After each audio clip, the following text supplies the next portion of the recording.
The air in the studio shifted in an instant. Under the iconic lights of Saturday Night Live, Colin stared straight into the camera and dropped a line that didn't just land, it exploded. A joke about a trade deal where America would simply keep Meghan. And for the first time in years, the laughter wasn't cautious or polite. It was thunderous. It was unified. It was a signal flare. For years, an unspoken rule governed mainstream media. Markle was untouchable, either a tragic heroine or a symbol of empowerment to be defended at every turn. But that night, the shield didn't crack. It shattered into dust. The crowd's roar told the real story. The world was finally ready to say the quiet part out loud. Meghan was no longer the royal in exile. She had become the punchline nobody anticipated, yet everyone instantly understood. While the audience was still gasping for air, a far darker storm was gathering online. A joke like that doesn't appear out of thin air. It surfaces only when public perception has already turned, and the Montecito magic has worn dangerously thin. Within hours of that broadcast, the internet did what it does best. It went hunting. And what it dragged back into the light was enough to silence even her most loyal defenders. A buried history. A timeline that refused to match the glossy Duchess image. A web of connections leading straight to some of the most disgraced names of the modern era. The fairy tale was being rewritten in real time, and this time, Meghan wasn't the one holding the pen. To grasp why this moment feels so final, you have to understand the permission to laugh factor. For years, the slightest critique of the Duchess was crushed beneath waves of fierce backlash, branded as attacks or misinformation. But the moment a mainstream institution like SNL joins the chorus, the protection era is officially dead. The biting remarks Trump once threw into the conversation no longer sounded like outliers. They sounded like consensus. Inside Montecito, the fallout was reportedly instant. Picture wine glasses clinking against marble, the sudden weight of silence, and a PR team realizing the victim narrative had finally lost its grip. The world wasn't grieving for an underdog anymore. It was laughing at the brand strategist. The shift didn't end with a few late-night jokes. Days after the SNL moment, the internet detonated with a wave of images that seemed to confirm everyone's darkest suspicions. We've all seen the Suits-era glamour shots, the red carpets, the California Cool promotional spreads. But these were different. Grainy, candid, strangely well-framed. A woman who looked unmistakably like Meghan, lounging on the deck of a luxury yacht, circled by powerful men and endless champagne. For the armchair detectives prowling Reddit and TikTok, this wasn't nostalgia. It was a forensic goldmine. They weren't admiring scenery. They were dissecting wrist tattoos, identifying obscure shades of designer swimwear, and matching timestamps that placed her in the Mediterranean during weeks her official story claimed she was elsewhere. The yacht girl rumors, once dismissed as basement dweller fantasy, suddenly became the only conversation in town. The timing couldn't have been more brutal.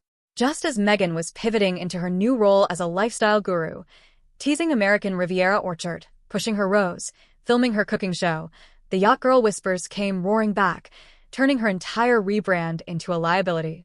The real danger isn't that these photos exist. It's that they shatter the foundation her image was built on. For years, she sold herself as the ultimate self-made woman, a humanitarian who clawed her way out of the struggling actress grind through pure talent and manifest destiny. But the yacht girl narrative tells a starkly different story, one of calculated networking, of being flown in to decorate the decks of billionaires, of a past scrubbed clean long before she ever stepped near a royal palace. The damage lives in the contrast. You cannot be the global face of self-love and organic living while your history is dotted with mysterious invitations to private getaways that never appear on any acting resume. And as the internet zoomed in on every last pixel, the polished image of the Duchess of Sussex began to resemble something else entirely, a carefully constructed mask. Internet sleuths zeroed in on the sun-drenched backdrops, the cluster of powerful men hiding behind designer shades, and the private staff who moved with the ease of people who'd done this 100 times before. This wasn't a wide-eyed college girl on spring break. This was a polished woman in her early 30s, gliding through a world of obscene wealth and influence years before Harry ever entered the picture. And the questions began to multiply. How did she get there? Who covered the tab? And what, exactly, was the unspoken expectation in return? But if you think a handful of yacht photos are scandalous, you haven't seen the guest list yet. This is where the story stops being celebrity gossip and turns into something far darker. Whispers have circled for years about Meghan's alleged connection to Prince Andrew, and not the polite kind exchanged over afternoon tea. Critics have pointed to a supposed personal closeness that long predated her marriage to Harry, one that allegedly drifted through the very same circles Andrew was infamous for haunting. The Epstein orbit, the private islands, the brutal social climbing that defined that entire underworld. When the accusations against Andrew began detonating in public, the name Markle was murmured in rooms that almost never make a sound. Why was she allegedly flagged as a person of interest by legal teams? Because some viewed her as a past associate who might have witnessed exactly how that machine operated from the inside. This isn't simply about who she knew. It's about what she saw. The late Virginia Roberts, a central figure in the legal storm surrounding the royal family, reportedly wanted Meghan called as a witness. The reasoning was almost unsettlingly logical. She was an American, untrained in the palace culture of silence, and had allegedly drifted through the same social orbit as Andrew and his notorious circle. The mainstream press has refused to touch this with a 10-foot pole. But the online world plays by no such rules of royal decorum. People are asking out loud why this nuclear button has never been pressed. Is the palace shielding her because shielding her shields Andrew? Or is the truth so tangled in the royal family's own buried history that pulling one thread risks unraveling the entire tapestry? One name keeps resurfacing inside these investigative threads: Marcus Anderson. Crowned the king of Soho House, Anderson has been a fixture in Meghan's orbit since long before she was a household name. Critics argue that Soho House wasn't merely a watering hole. It was a staging ground for the most calculated personal rebrand in modern history. The hub where struggling actresses were quietly introduced to underutilized dukes. The rumor mill suggests Meghan's target was always a high-ranking royal, and that Andrew may have been in her sights long before Harry emerged as the more accessible prize. Revisit her old blog, The Tig, and the clues sit in plain sight. Lifestyle posts gushing about mysterious invitations and lavish getaways that critics now decode as coded PR for her climb up the social ladder. But that was only the beginning. As the internet dug deeper into the Yacht Girl timeline, attention swung back to her years on Deal or No Deal. To the casual viewer, she was just another suitcase girl chasing a Hollywood break. To the armchair detectives, it was the opening chapter of her training in the art of the calculated appearance. They pulled clips of her caddying at celebrity golf tournaments, threading her way through circles of powerful men, always landing dead center of the frame. The disc mattress actress label, as some critics call it, stopped sounding like a slur and started sounding like a job description, a woman who grasped, very early, that her image was currency. While the world speculates, the silence from Montecito has been deafening. Normally, when a storm of this size hits, the Sussex PR machine roars to life. Leaked stories about her focus on the children. Vague statements about misinformation. A perfectly timed paparazzi stroll through a farmer's market. But this time, nothing. No Instagram posts. No statements. A total blackout. And in the world of high-level image management, silence is never neutral. To many, it reads as a strategic retreat.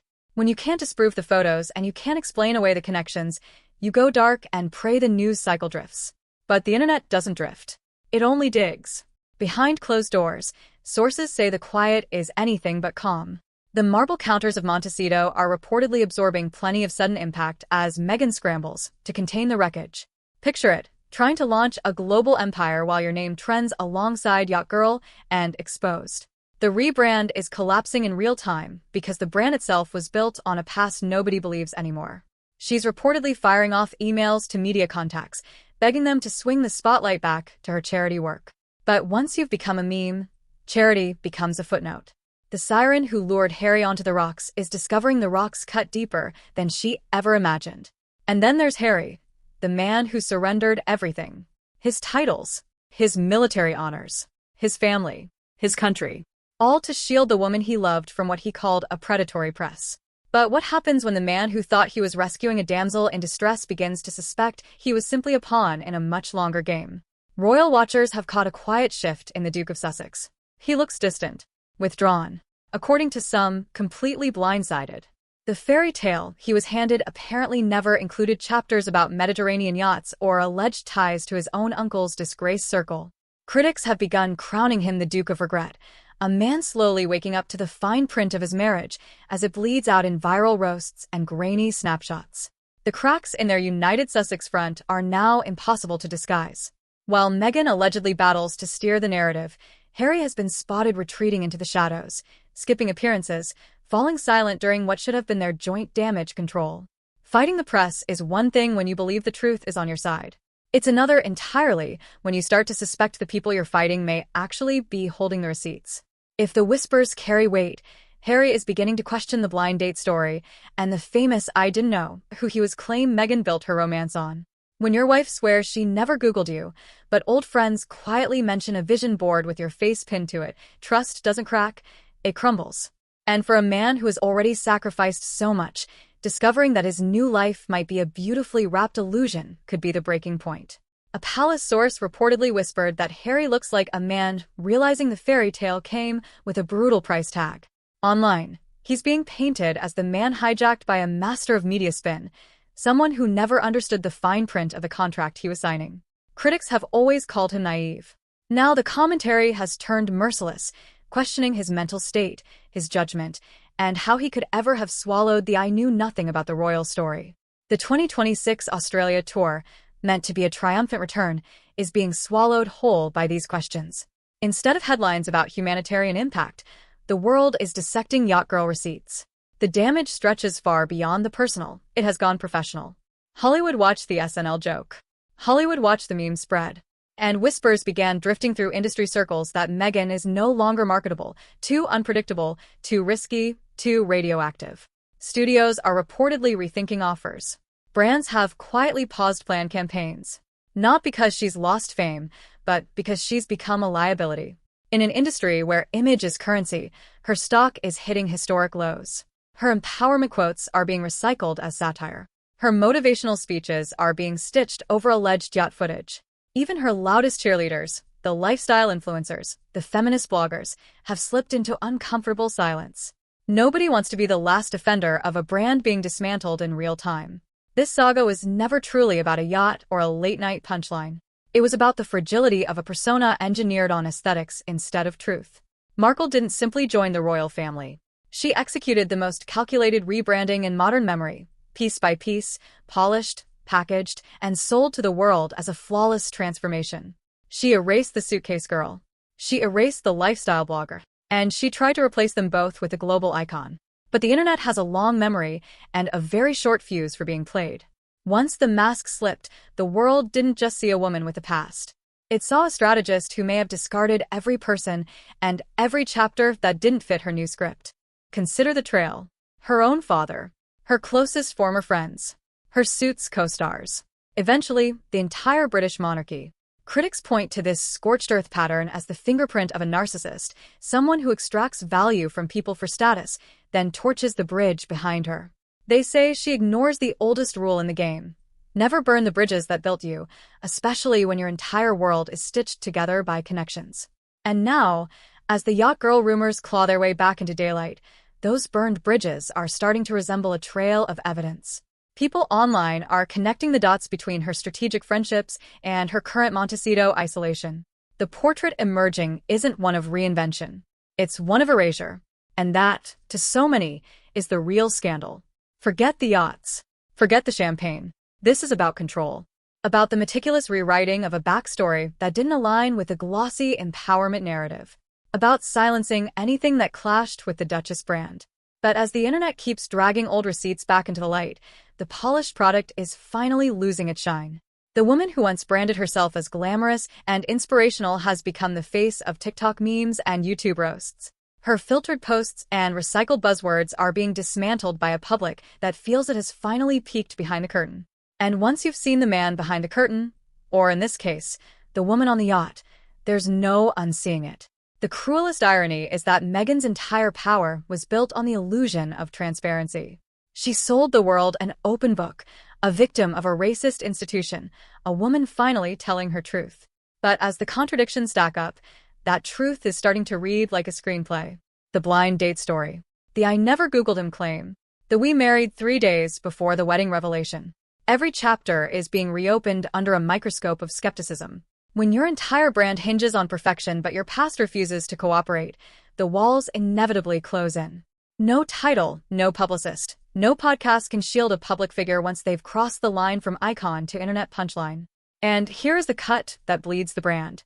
Once you become a meme, the internet owns you. You can fire every PR team. You can hire the priciest lawyers in Hollywood. But you cannot delete the laughter. It lingers. It lives in the comment sections, in the endless reaction videos, in the Reddit threads that refuse to die. Every time Meghan attempts to launch a new project, a cooking show, a charity initiative, a lifestyle drop, the yacht girl comments will be waiting. The Duke of Regret thumbnails will be waiting. The SNL punchlines will be waiting. She's being redefined not as a rebel, but as a brand strategist whose greatest product may have always been herself. While Meghan scrambled behind the scenes to contain the wreckage, the truth is the wreckage had already hardened. The damage locked itself in the moment that SNL audience laughed. That single laugh granted permission to the rest of the world. In the brutal economy of Hollywood and royalty, being laughed at is the one wound that never heals. You can be hated. You can be controversial. You can even be the villain of a story. But you cannot be the joke. Once you're a joke, you're no longer powerful. You're just background noise. And for a woman who fought tooth and nail for access and luxury, being reduced to a distraction is the ultimate failure. So, what comes next? Rumors suggest that some of the most powerful men allegedly tied to those old yacht gatherings are growing nervous. If Meghan's mask is slipping, who else gets exposed in the collapse? The links to Andrew and the Epstein circle are the nuclear buttons the palace is terrified someone will press. Some claim Andrew is ready to detonate the entire story alongside Sarah, because they have nothing left to lose. Their titles gone. Their status gone. And they reportedly feel quietly discarded by the Sussexes. If the narcissist theory holds, if Meghan truly discards people the second they outlive their usefulness, she may have just torched the one bridge that could have kept her past buried. The yacht girl rumor was never really the point. The real story is how far someone might go to entomb their past, and how relentlessly the internet will dig it back up. Meghan built her empire on being the misunderstood outsider. But critics now argue she's being understood with painful precision. The fairy tale no longer reads like romance. It reads like a case study in image management. As the internet keeps dragging old receipts into the light, the polished product is losing its luster. She stood in the most powerful position in the world, a place where she could have represented her heritage and reshaped the standard. Instead, she became a cautionary tale about the dangers of filtering your own history. Looking toward the future, toward the 2026 Australia tour and whatever lies beyond, one question hangs in the air. Can the Sussex brand survive this? Or has the mask slipped so completely that no one can lift it back into place? The silence from Montecito stretches on. The photos keep circulating. And the Duke of Regret keeps searching for an exit that may no longer exist. It's a stunning collapse for a couple that once believed they could rewrite the rules of royalty. But it turns out the one rule you can never rewrite is the simplest one. The truth, no matter how deep you bury it, always claws its way to the surface. And more often than not, it surfaces wearing a swimsuit and holding a glass of champagne.